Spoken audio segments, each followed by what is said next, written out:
C++, they are basically compilers. Whereas Python is what here, it is an interpreter. Okay.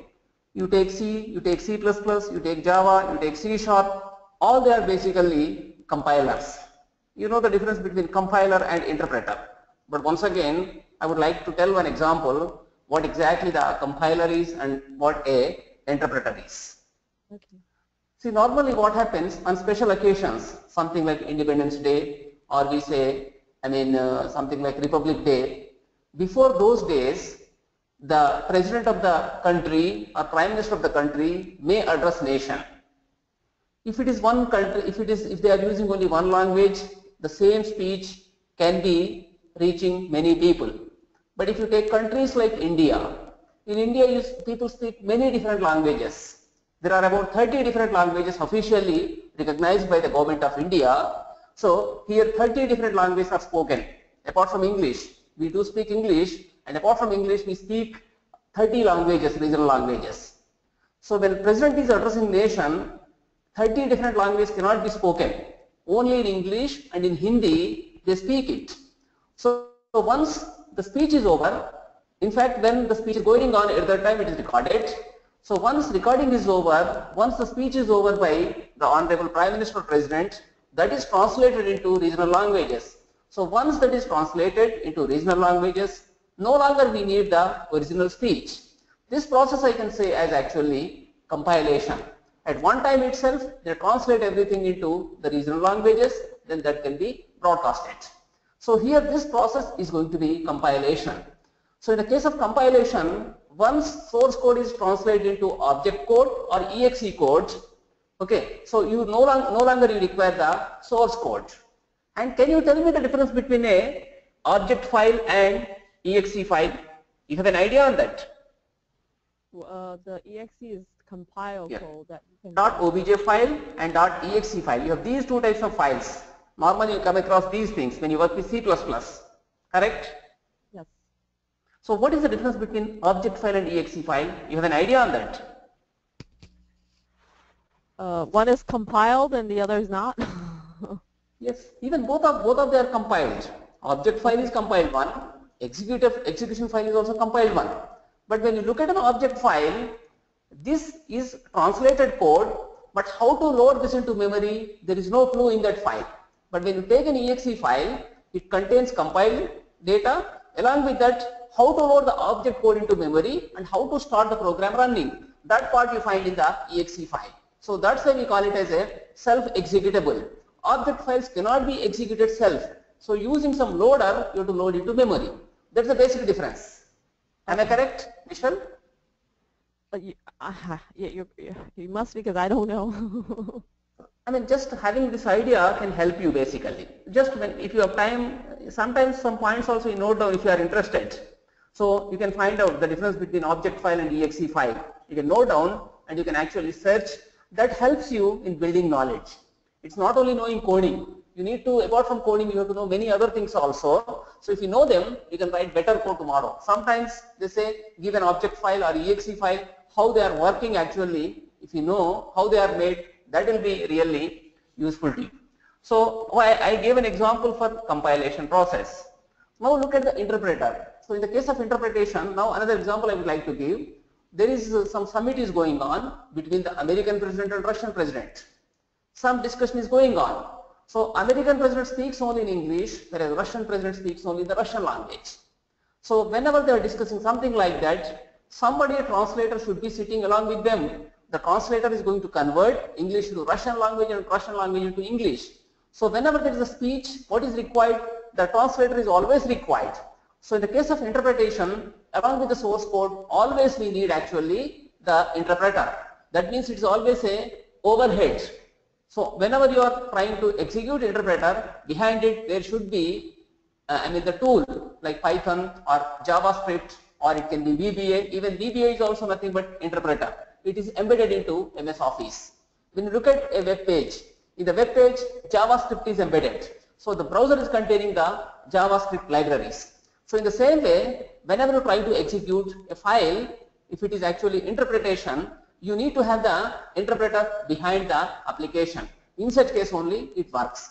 But in the case of compilation process, you don't require compiler. When you distribute the application with the client, when you deploy in the client machine, at the time you don't require the compiler, but in the case of interpreter, you need it. So Python is what actually? It is an interpreter. So Python is going to translate line by line. Suppose you have written 10 lines of code. At the 5th line, there is some error. Up to line number 5, the code gets executed normally, but the code is going to be getting stopped at the line number 5. So this process happens in the interpretation. But in the compilation, when it is compiling, the error can be anywhere. What happens? Since it can't translate into machine understandable format, what happens? The code is not going to be getting compiled. The exe file cannot be generated in the case of compilation. When all the errors are cleared, then only you can translate. So this is the basic difference between the interpretation as well as compilation. So in the runtime itself, you are going to get problems in the case of Python language. Again, you have one more type of errors, they are called as runtime errors. So runtime errors, compilation may be successful, interpretation may also be successful, but when you don't find resources, or when the resources what you use may not be correct resources, in such cases, you get runtime error. For example, you are trying to send an email using Outlook. You opened Outlook, then after what happened, internet got disconnected. When you are trying to send an email through your application, yes, please? You're breaking up. I'm so sorry. You're breaking up. Your voice is breaking up. I don't know if it's the mic. It is. I'm using, yes, I'm using microphone, and there is no problem with speed, internet speed. I can show you. I'm having 50 Mbps speed. Oh, sorry. I just can't. Like you were fine in the beginning, and somehow all of a sudden, like your voice comes and goes. That I don't know. I mean, can you check your internet speed, please, once? Is Ganesh able to hear you as well? I just want to make sure. Yes, I'm hearing clearly. Without any difficulty, I'm hearing you. Okay, let me see. I show you my speed also. You can see internet speed test. Sorry, I don't know if it's.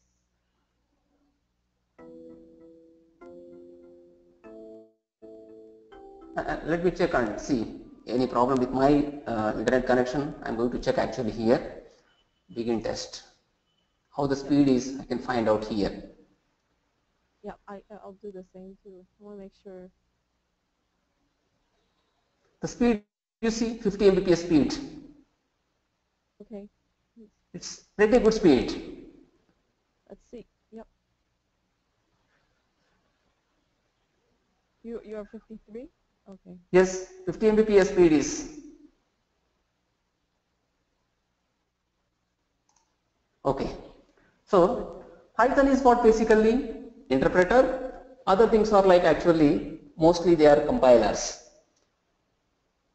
One other thing actually is Python is not a procedural language, but it is a object-oriented language.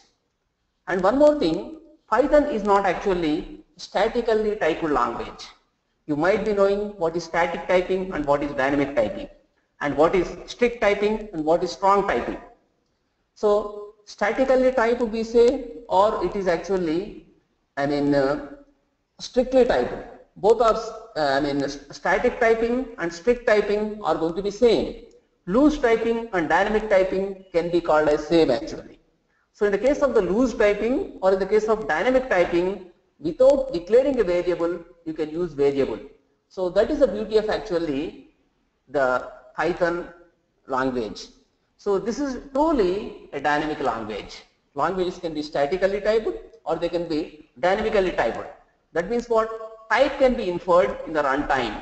When application is getting executed, at that time the type can be inferred. But in the C and C++, can you declare a type dynamically? Is it possible, Michelle? I don't think so. Because without declaring a variable, first of all, you cannot use. You need to write something like this, int C equal to 100 you should write. Simply C equal to 100 you cannot write. Suppose if you write K equal to 100, it gives an error there. Because there is no feature like dynamic typing in the C language. But in Python, you can just declare. I can show you this, how it can be done. So for that purpose, first of all, you need to download Python. Have you downloaded Python? Yes. Okay. So Python ideally I am using. Then here using Python I am going to do this 3.5 version I am using. So this is the prompt I am going to get. At this prompt I can be simply typing commands, or what I can do, I can create a Python code file. That file at one time also I can execute. Just like shell scripting, I can do that. Now here let me type something like this. 3 plus 5 I do, I press enter key. It is saying here 8. What result you are getting is nothing but 8 here. Similarly, I may write something like this. So what I am going to do here is, I click on the file, the new file I make here, then I try to, now what I do here, I can put something like this, k equal to 100. Then I write here print, okay, k plus 200, like this I am going to make it. Now this I want to save as a file, so I can write it as save as. I just want to put this on the, say, D drive somewhere. So sample file, I am trying to save this, and extension is going to be py. You have actually extension as py, sample.py. After writing it, now I can execute. When I click on Python shell, so sorry, fine, what I do here, I open, then from the D drive I can be loading it, sample, then here try to execute this. Run module, when I say, it's going to be printing for us 300. It's printing 300. So what code I have written in that? I have written, first of all, k equal to 100 followed by print k. So when I have written like that, it's getting just executed. So this is what exactly, it is a dynamically typed language. This is dynamic typing. Type is getting inferred whenever the code is getting executed. So here, without declaring variables before, we can use them. This kind of feature we had in the, earlier programming languages. Something like Fortran, or in the BASIC we had. In the BASIC language and in the Fortran language, this kind of we had. BASIC actually got introduced in early 70s or late 60s and early 70s. At the time, we have a BASIC language. BASIC stands for Beginner's All-Purpose Symbolic Instruction Code. So using BASIC language, also you can write code. BASIC was actually interpreter. And you can have in that forward referencing. In the BASIC, you need to declare a type, simply you can't assign, but first you can use, then later on actually you can be defining it. So that is called as forward referencing. Even in JavaScript, same thing it is. Without declaring variable, you can use it. Later on somewhere you can be declaring it. But at the time of execution, all these variable declarations, all these variables, they are going to be moved up and it's going to be inferring type there. So that is called as hoisting the JavaScript variables. The term is called as hoisting basically. So here also what happens, without declaring a variable, you can use. So this concept is called as actually dynamic typing. We can call this particular thing as actually dynamic type. So without declaring a variable, we are trying to use it. And one more thing, in Python, everything is going to be like an object. All you are going to treat like objects only. Whether you use primitive data or whether you create your own class and use, everything is going to be treated as an object. So basically, what is an object and what is actually a primitive type of data? In the C++, I think you came across objects as well as simple types of data. Can you tell the difference between an object and simple type of data? Michelle? I don't recall. See, in the case of object, what happens actually is, further for the object, memory is going to be allocated in the heap area. Whenever you look at any program, the program is divided into 4 sections. First one is called as actually code area, the second is actually data area, and third one is going to be heap area, and last one is actually stack area. So every program is divided into this many areas. You may be writing code. When you write code at the time, you don't know about all these things. You just write code. when you compile and when you load. So whenever you are loading into memory, your program is going to be divided into this many areas: the code area, data area, heap area, and stack area. So in the code area, whatever code you develop, it's going to be in that area. Basically what code does, it's going to be manipulating data. When you talk about any program, it contains code as well as data. So ultimately code is going to be working on the data. In order to process data only, we use code. So without code, there is no meaning for data, and without data, there is no meaning for code. So code is going to be always working on data. It's going to be transforming, or it's going to be converting data into some meaningful information. Okay. So data meaning is whatever variables you declare, they are going to be in the data area, which are statically typed. That means dynamically you are not going to create. Statically, whatever you create, it's going to be coming in the data area. But sometimes what happens, as per necessity, you may be creating objects or data. So normally in the C++, you have a concept called as pointer. Have you worked with pointers, Michelle? No. So with pointers, dynamically you can be allocating memory. When you declare a variable, normally what happens, when you write here int c equal to 100, so c is nothing but a name to the location. It's just label only. So in that location, we are putting 100, and with the help of c, we can be reaching that location. So here, whenever you say any data area, it is nothing but some memory locations which are numbered, something like 1000, 2000, 3000, you have numbers, memory locations. So in order to access them, we are going to be using some labels. The labels are nothing but here variable names or constant names or even object names. So like that we are going to be, reaching the location. So when you create an object, it goes into heap area. Objects are created dynamically, they go into heap area.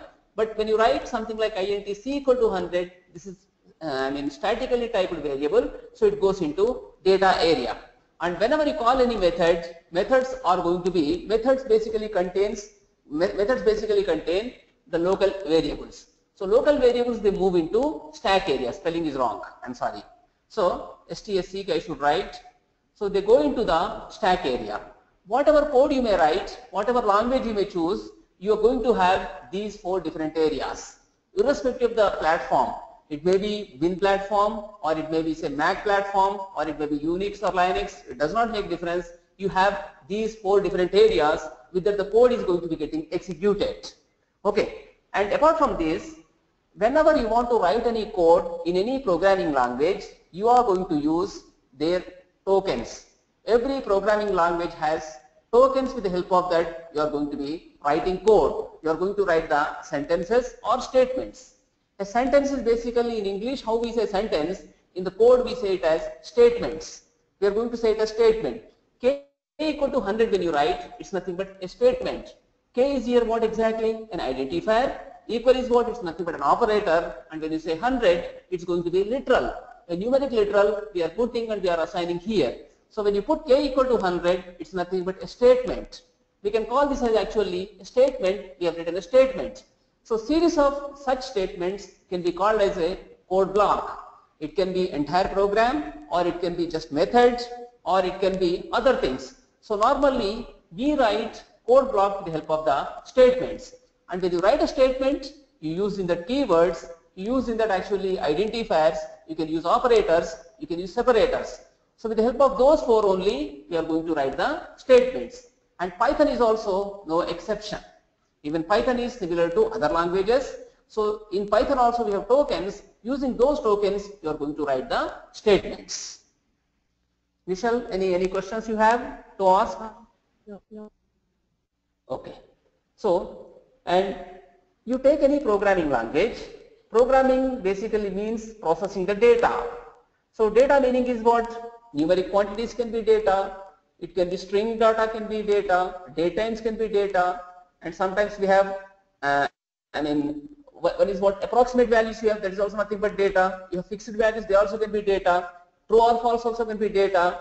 So in order to, categorize the data, we basically use data types. We are going to use actually data types. With the help of data types only, we are going to be manipulating things. So if you look at the basic types of Python, you have numbers. In the numbers, one is what? Absolute, and other one is approximate. So absolute meaning is when you write k equal to 100, that can be called as absolute. But suppose I write here 100 by 3, some p equal to, I may write 100 by 3. This is absolute or approximate? Approximate. It's approximate 100 by 3. Because when you try to find out the result, what you get exactly? It's never ending. Correct? Yes. It goes on getting repeated like that. 3 is getting repeated. It's nothing but a recurring decimal, I can say. So it's endless. So in this case, it is going to take only approximate value. It's not going to take exact value. But when you talk about 100, it's going to be exact value. Do you agree with me? Yes. Yes. Please try to discuss, Nishal, more and more. If you discuss and if you raise any doubts, if you do conversation, in that case only, I can understand whether you are following it or not. No, I understand. Okay. So here, the data types are going to be the absolute and approximate numbers. Then you have the strings. These two are going to be very, very important as far as Python language is concerned. Okay. So, as you know, numbers we can declare like this. But whenever you want to define strings, you can define a string in two different ways. For example, I put like this name. Name can be John or it can be John. In either of these two ways, you can basically define it. In the first case, I am using apostrophe. In the second case, I am using double quotes. In the first case, I am using single quote, and in the case of the second one, I am using the double quotes. But in C, you have to use only double quotes. In C++, you must use only double quotes in order to define a string. But in Python, in JavaScript, you can use both either single quote or double quote. But here see, the starting is what? Single quote, you cannot do with a double quote. If starting is single quote, you have to have the ending one also as single quote. Similarly, if the starting is double quote, ending also must be double quote. That way you need to be defining it. Okay. So these are basically called as actually strings. You have numbers, you have strings. One more type of data is going to be list. You have actually list. So these are similar to arrays. I think you know about the arrays in the C. Yes. Can I have a quick question? What you didn't declare string here. You didn't say string name equals John. Nothing required, I'm saying. It is what loosely typed language. When you assign here data, automatically type will be inferred there.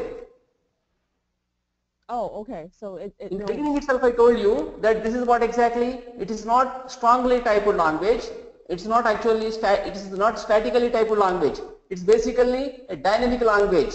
So without declaring variable I am assigning it. See, name equal to John, when the interpreter is coming across this particular statement, it can infer the type as string. Okay. Understood, Michelle? Yes, it's like VB script. Okay, got it. Yeah, the VB script also. In the VB script, what you do, if you put option explicit, in that case, definitely you need to declare variable, correct? Yes. On the top, you can put option implicit or option explicit. By default, it's option implicit. But if you put option explicit, in that case, without declaring a variable, you cannot do anything. Yep. And in the VB script, one more feature, what you have is something like where you have. Yep. I think it's variant, not where, variant you have. Variant, some k you can write. When you put variant k, what is going to happen? You can assign any type of data in the VB script. Yes. Okay. But similarly, you may declare something like this. You may write dim k as integer. I think you declare in this way. Am I correct? Yes. Yes. So, but here in this case, you can assign only k into the, only integer value into k. You can't assign anything. But in the variant k, when you write, whatever type of data you want to put, you can put into that. So here it's going to be similar type. When you put variant k, it can accept any kind of data. When you assign data at that time, type will be inferred.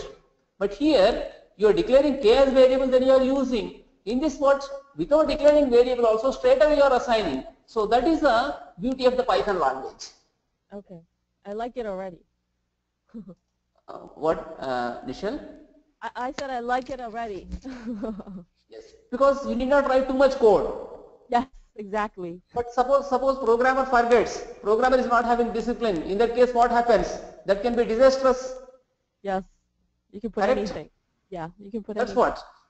In the C, C++, they know about it. Wantedly, they are imposing restrictions. Okay, so they thought since it was actually beginning, I mean, when C got introduced actually, many people do not know about the C language. Many were not programmers. These days you find millions of people as programmers. But at that time, just it was introduction. So that's why they have gone with a discipline. Now it is not required because many they know, and we have these days latest tools, they also can check things. So that's why now we got some liberty, liberally we are doing. Now our focus is mostly on, writing the solution. We don't bother about technology. So it is taken care by the underlying IDs, underlying compilers or interpreters. We need to focus on solving problem rather than thinking about the technology, rather than thinking about actually how it's getting saved, where the variable is going. We need not bother about that. But we need to focus on our solution. How better solution we can give, on that we have to focus. So because of these problems only, high level language came into existence. Python is one such high level language. Mm-hmm. Okay, and one more type of data, what you have is list. List is similar to arrays. Array is what basically aggregate homogeneous data.